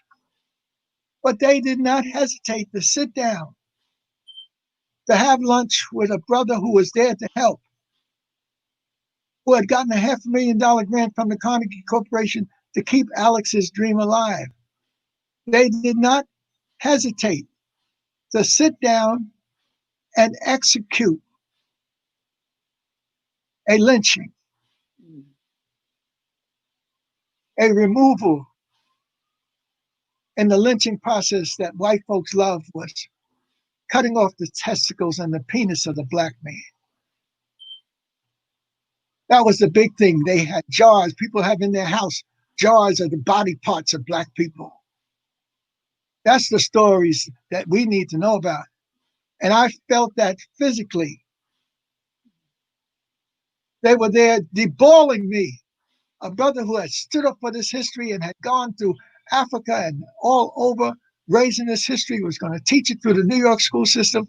And then on this project that I had a major process of involvement, they're going to strip me and denude me. But there is a God, and she's African. Spirit told me to chill. And I said, chill after this that just happened, having lunch, and then I'm the one that's being eaten up. So I chilled. And then they had a Brunswick warehouse in Brunswick, Georgia, that they had a replica of the slave ship that was that brought Kunta Kinte across the United States. So I'm standing with Lou Gossett and other people that were part of the Roots filming. Mm-hmm. And this cutaway of a slave ship is so real that you're actually as if you're rocking in the slave ship, and you can see the decks. And up at the upper deck is the head of the youth. That was O.J. Simpleton. He was the head of the youth. And he's calling down 3 decks below him is somebody moaning and groaning, and that's Kunta Kinte. And so he's calling down to Kunta Kinte, eat, you have to be strong, because we may have to fight the white man and return to Mother Africa. Now, Lou Gossett, myself, and others, this was the heaviest scene that we've ever experienced. And on the actual set, and Green, who was in charge of the the African portion, Englishman, he ran out and threw something down on the ground and said, "We don't want return to Mother Africa in this scene." Well, that did it. That was it. There was no way I could stay. Spirit said, "You got to get your butt out of here." I called up to my Aunt Bessie. I said, "Aunt Bessie, where's my grandfather?" The Spirit said, "Go to see your grandfather's grave." my mother would never let us go to Georgia because she said, you Jersey boys would not know how to act in Georgia. I'll take you to Virginia. You could spend the summer there because that's my territory and I know that you'll be all right. But at any rate, I didn't know where my grandfather was. I called Aunt Bessie. I said, Aunt Bessie, where are we from? Where's your grandfather? She said, we're from Ohio. I said, Aunt Bessie, we're not from Ohio. We migrated out of Georgia into Ohio because Firestone and Goodyear were developing an industrial center there, and we were able to get the jobs because the cotton, the boll weevil, had destroyed the cotton crop for 3 years in a row in the 1915, 16, 17, 18. So one of our people had gone up from Georgia, and he saw what was happening, and he told them, come on up out of those cotton fields. So thousands of us, the Browners, the Maddocks, the Jeffries, all of us related down there in Georgia, they went up and had a chance to be a part of the economics of this new explosion that's going on in America. But what Aunt Bessie told me was, when I told her, I said, Aunt Bessie, we're not from Georgia. We migrated to Georgia, and we migrated out of Georgia to Ohio. So she got my drift. She said, your grandfather is buried in Midway Church Cemetery, Jasper County, Kelly, Georgia. And there it was. My truth had been given to me, and it was for me to run with it. And so for the first time, I left Alex Haley. I flew on a plane with Lauren Green. He was sitting next to me since everybody knew me. He was sipping mint juleps, talking about, isn't this wonderful? Roots, history, everybody's history. I wanted to throw the sucker out of the plane. It may be your history, but it's much more special to Black people than anything you can imagine. I got to Atlanta, and for the first time, I rented a car and went south into the heart of the pine fields of the Black Belt. And I actually found this little area where our families lived and had their farms, etc. I found the schoolhouse that was built on the hill. I found the church that, in fact, the church was open. I went in for the church and said my little prayers, and it was getting dark. And then I had to say, I said, your role is to come to go to your grandfather's grave. And here you are, and it's turning dark, and you by yourself. Now, can you imagine going south by myself, not knowing where the hell I was going? No. Well, Spirit guided me. Wow. And so Spirit had sense enough to say, turn on the lights of the car. So I turned the car around, pointed it toward the cemetery, turned on the lights of the car. And then being a city slicker, I had to get me a stick to take care of snakes. Oh. But of course, anybody in their right mind would know that you don't even have to worry about snakes. And a stick ain't going to do nothing with no snake. No. However, you need to worry about ticks, not snakes. But I ain't know nothing about no ticks. But I'm in the cemetery, and I meet my grandfather. Wow. Tallest tombstone in the cemetery, up to my chest. Just as that obelisk at the holy Mount Jebel Barkal was up to my chest. Yes! And so with this meeting of the grandfather, I looked at the tombstone, obelisk, and then there were pillars, twin pillars of masonry on the tombstone. Wow. I had just gone through all this pillar thing that I'm talking about with Dr. Ben and whatnot, and then with Dr. Here's pillars. And then it had its vital statistics. Born August the 10th, 1868, and died July the 16th, 1917. Now, once I met the spirit of my grandfather alone in the woods, snakes and everything else. But once I got that power of the ancestors, I swore that I would use every ounce of what I have to fight this system of domination, destruction, and death, and make sure that this African truth becomes real. Yeah. And so I finally did make it out, and then I've been, of course, everybody's been back. We've had family reunions there. And so the Birth of the Nation movie transformed and empowered Southerners to be building monuments to the Confederacy. This movie that Taki has taken the lead and the others with him, HAPI, will have that same effect as a dynamic change of people's thinking. It will have more of an effect than we realize. Whatever we do for our people here in America, we do. But it will have an effect in the Caribbean that cannot even be anticipated now. The University of the West Indies and these other schools will take it and run with it. It'll have an effect in North South America because you have those three African nations, the Guyanas, British Guyana, French Guyana, and Dutch Guyana. And one of the great leaders of the Guyana was Ross McConnell. He was one of the leaders of the Fifth Pan-African Conference.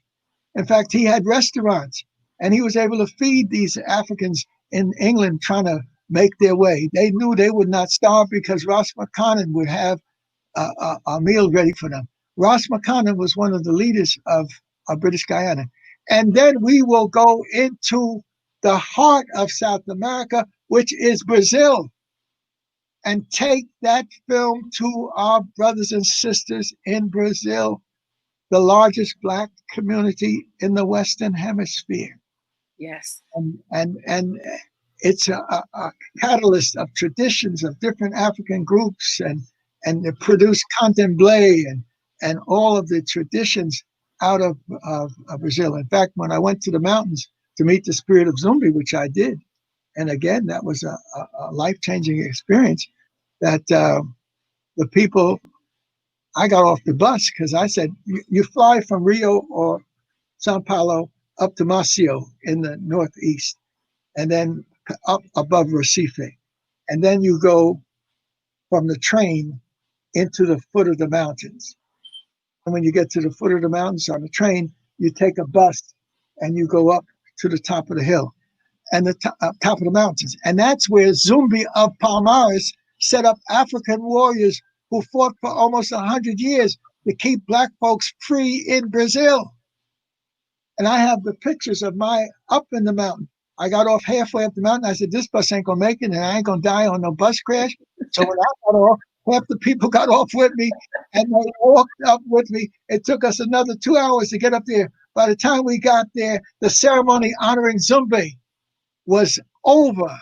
Wow. And the Babalao and the priestess, this dozen Black women, blacker than the ace of spades, met. They put their heads together, and the priestess went to the priest, and they said, the spirit of Zumbi has returned. And they ceremony on the top of the mountain, and they gave me the Ogun beads, the god of war in the Yoruba tradition.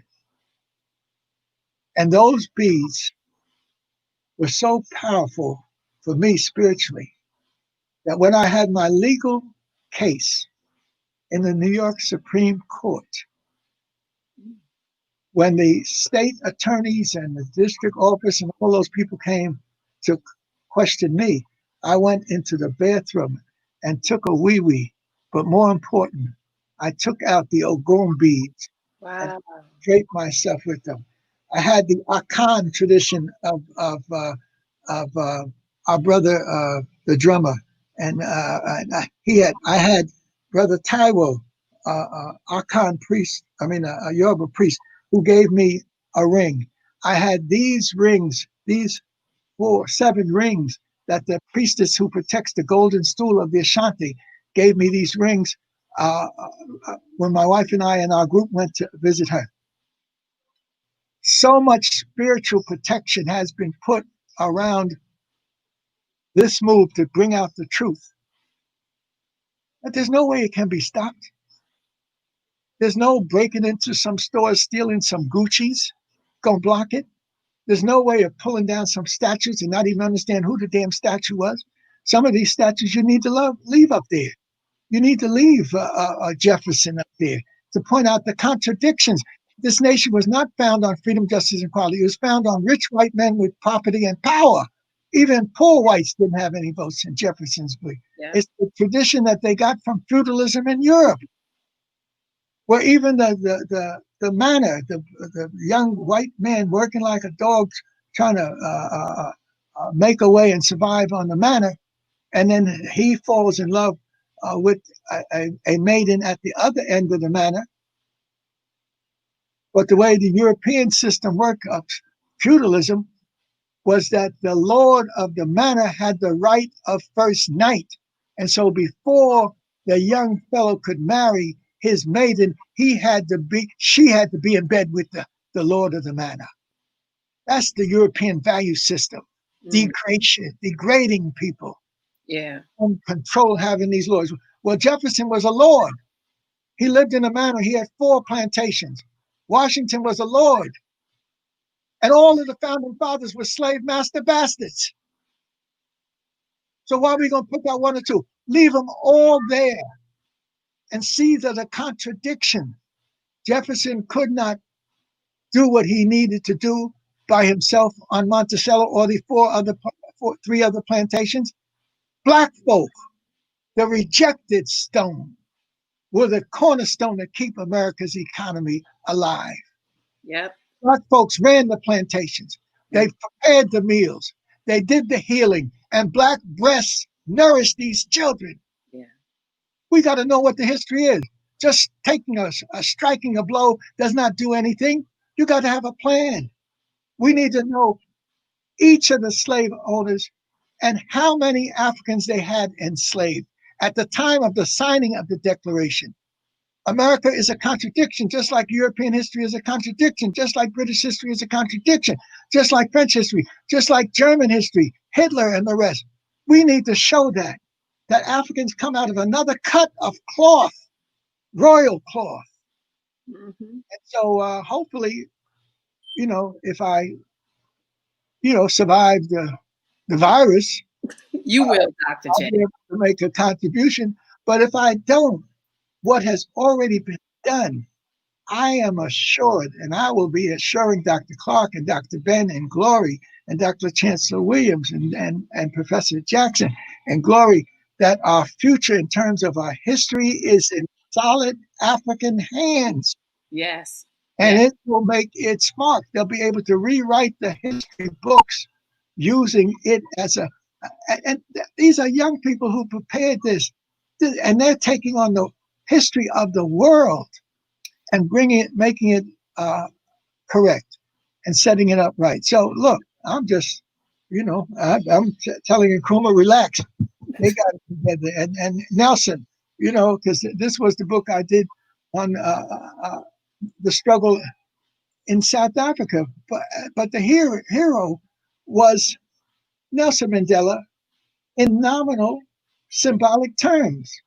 He was a leader of the ANC, and he was a lawyer, but then he got arrested, and then he went to jail. He was in jail for 25, 27 years. So he is a symbol of the struggle in South Africa.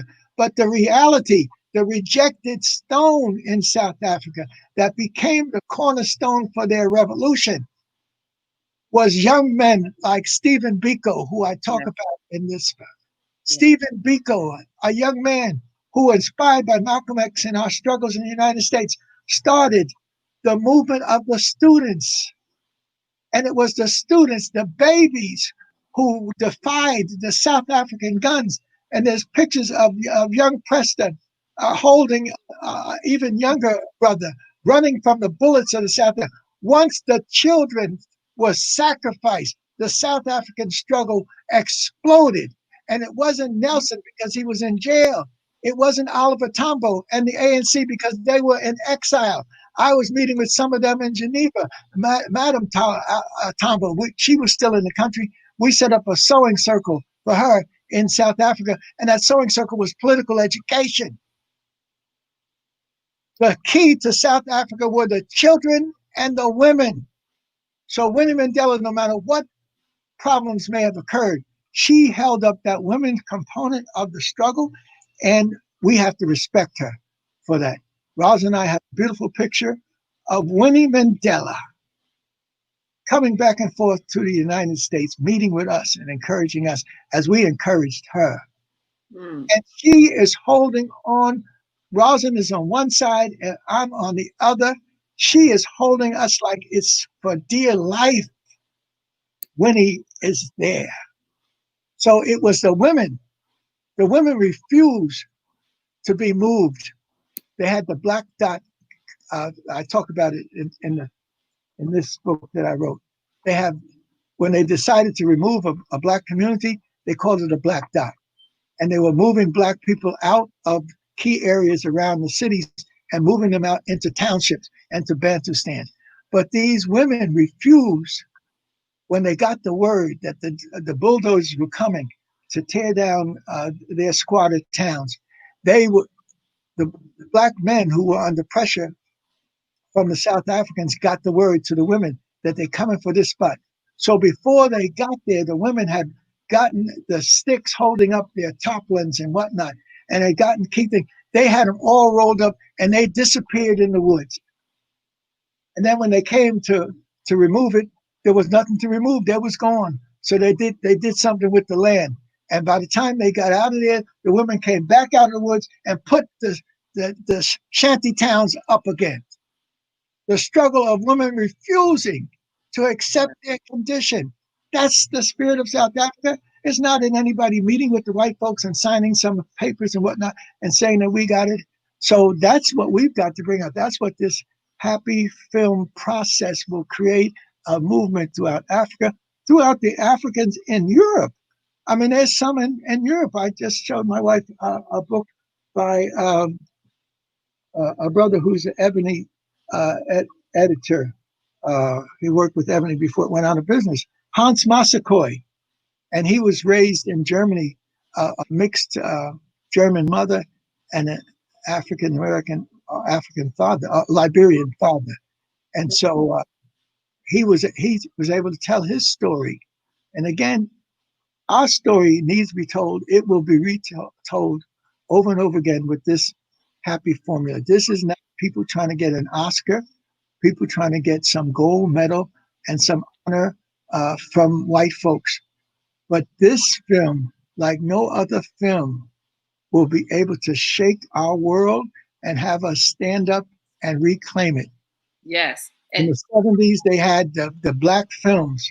And Camille Yarborough, a sister we brought on at City College, she was a part of the black films. They had Shaft and all of that stuff and the music. We still hop into the music. But that was Hollywood. White folks controlling Hollywood, controlling the images and controlling that. And when they decided to move away from that, they moved away from that. Then they created something. When we had the rap music and whatnot, then they come in and take over that. They ain't gonna take over this story. no, no. About this is a story forever. This is a change of the consciousness of the Yes. world. Happy, happy. I'm glad to be happy in this happiness.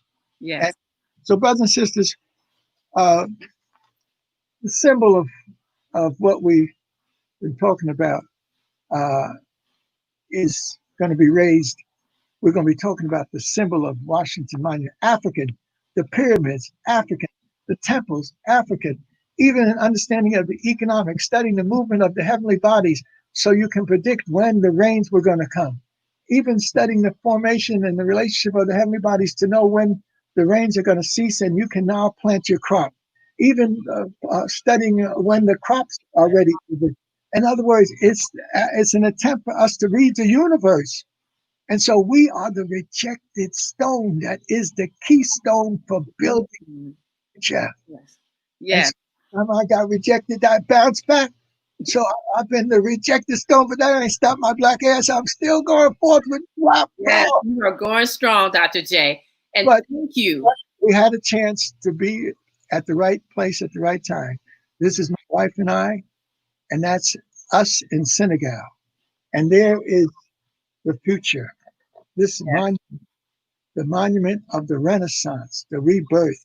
And that's what HAPI is about. It's not, that's right, sister. Look, oh, yes. Oh, look at that vagina that's up there in the corner.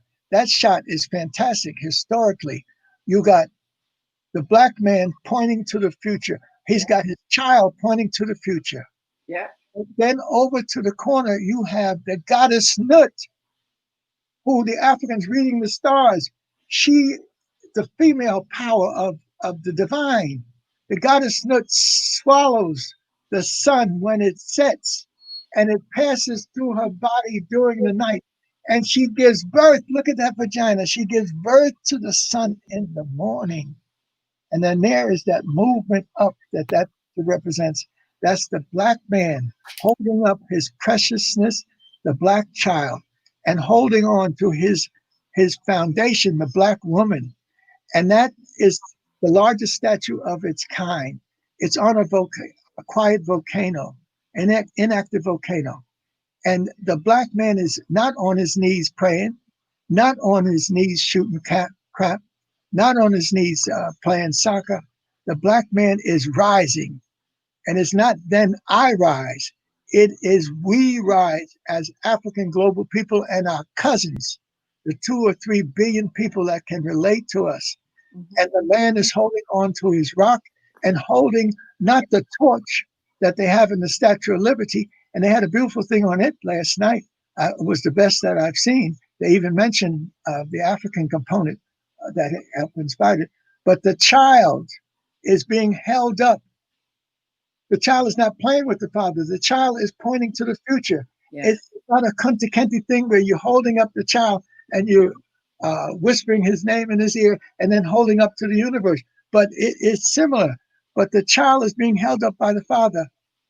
And the child is not pointing north to Europe, where we usually look for sustenance. He's not pointing east to Mecca. He's not pointing south east to African nations. He's pointing across the ocean to the New World Africans in the Western Hemisphere.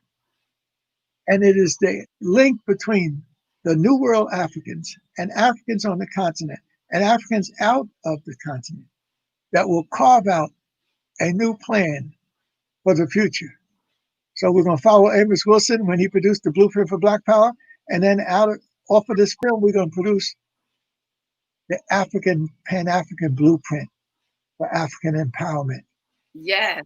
Each of us going to take a piece of it and work it. Oh. No, this is so fantastic. Look, under normal circumstances, you might say you're so happy, you ready to pee in your pants, but I ain't going to give you all the satisfaction of thinking that Dr. J has some ordinary circumstances around here. No, I'm talking about extraordinary circumstances. Unbeknownst to me, spirit has moved in my world, and the people that are with me, like Dr. John Henry Clark, coming up from the bowels of the South, the cotton-picking South. And that cotton-picking South was real, because when tobacco did not sell, and Jefferson and Washington couldn't get money out of tobacco to sustain their plantations, then in 1794, I believe it was, 1794, Eli Whitney discovered the cotton gin. And then cotton became a potential economic wealth. And so into the 1800s, even after the slave trade itself was stopped in 1807, 1808, and we have it in documents, but a new economic endeavor came up, and that was cotton. But in order for cotton to have rich soil, the black land, not of the Nile, but the black land of the Mississippi and the lands of the South, in order for that black land to be utilized, these pine trees, these millions of pine trees, had to be uprooted. And the rejected stone, black men who were rejected as not being men, were called upon to use their physical prowess to uproot millions of pine trees so that that black soil could be utilized. And that meant that the black men cutting the trees meant that their women followed them with machetes to cut the root out so that that black soil could be used for cotton. And it ran from Georgia to Alabama to Mississippi on to Louisiana and into Texas. That's the history that we got to tell from our perspective without holding back. And Yeah. so that's what I think I'm sure we're going to be able to do. Because if y'all don't do it, and I already going up to the great beyond, I'm going to be talking to my elders who say, well, look, let them do what they're going to do. I said, no, they need some direction from on high. Yeah. The white, blonde, blue-eyed Jesus telling them what to do. They got the Arab telling them what to do. They need to hear from y'all. So when I get up there, I'm going to be organizing them up into some I know heavy you are. black power. So some shit is going to come down, raining down on you, and boom! And we're going to make another move. The, the, the rejected stone, that's in masonry. And Yeah. that's in the building of the pyramids. That's in the, And so, ain't no need for us to apologize. We just need to go ahead. Yeah. We got to work with white folks. We share the planet with them. We have to work with these Arabs. We share traditions with them. We have to deal with these Chinese and tell them we're going to be ready to deal with y'all. Y'all think you're going to take Africa? No. That happy film is going to say, no, this sacred land is ours. And you know what, Dr. J, on that note, we're going to leave everybody with that last statement you made. Happy, happy, happy, happy. Yes. So everybody, thank you, Dr. J. I mean, thank you for everything. Our conversation is going to be, one for the history books right here. Thank you for all your knowledge and your love for us. Like, really, thank you. Make sure everybody go to hapifilm.com. Hey. Get your tickets. Hapifilm.com. It's next Saturday, July 18th at 7 p.m. Eastern Standard Time. Right after, following the premiere, we're going to have a special panel discussion. So if you got a ticket, you automatically get a ticket and a link to see to be part of the panel discussion and to see what that's going to be about. It's going to be wonderful. We'll have Dr. J and some other cast members there. And then we're going to let the world know that Taki has been moving in a heavy spiritual realm. Yeah. And one of the spirits moving him is the spirit of Tahaka, coming out of the ancients of the Nile. So there, when you see this dude and you see this image, say, don't that look a little bit like Taki? And those of us who know Taki, he got Taki's experience and spirit and working with it. Hey, we're on our path, and as Dr. Clark and others would say, and his great work is Africans at the Crossroads, Notes for an African World Revolution.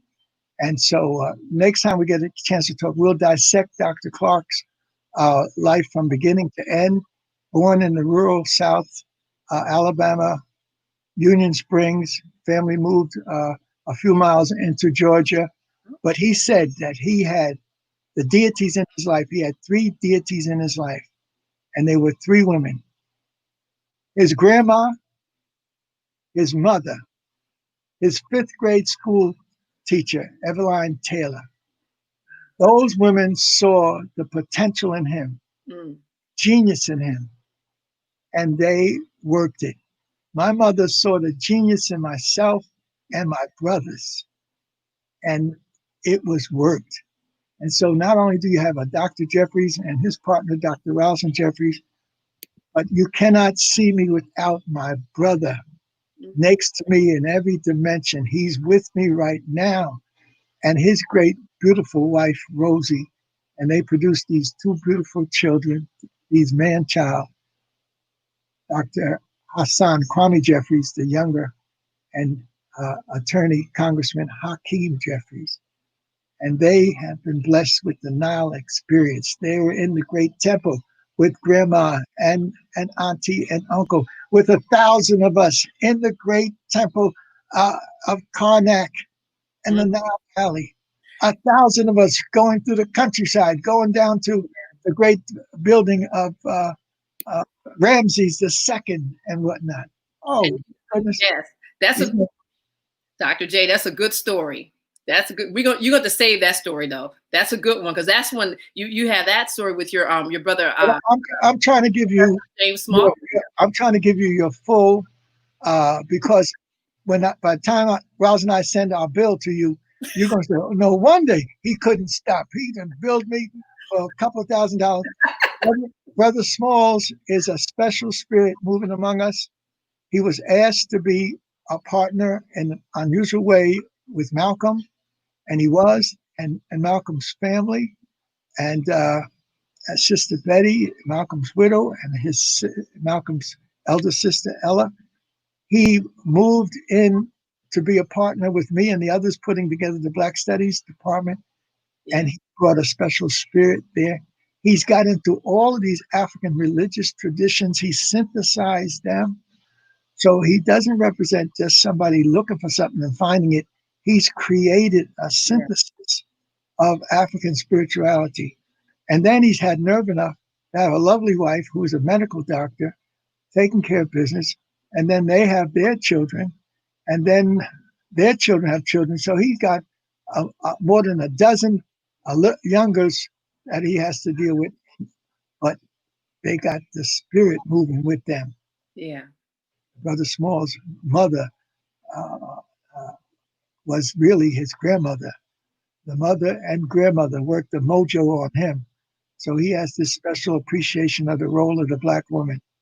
But he knows about brotherhood. His brother up in the mountains in California, and he brotherhood with me and the others. He has this unusual understanding of brotherhood, sisterhood, family, spirituality. Yeah. So we need to say, Black power! Black power. African power. African power. Pan-Africanism. Pan-Africanism, yes. All right, guys. Thank you guys for tuning in. We want to give all our shout outs to the HAPI team. All of, this is going to be really exciting next week because we have a bunch of different like media entities that have actually been interviewing a lot of our cast members for the last 2 weeks. So I want to give a special shout out to the African History Network, King Simon Show, Carl Nelson Show, Asar Imhotep Show, and he's also in the film, Sonetta Studios, Shrine of Mayat, and the Philippe Matthews Show. That he's the Oprah of media. So I want to thank all of you guys. Thank you so much for tuning in, and thank you, Dr. J. Black Power Fist.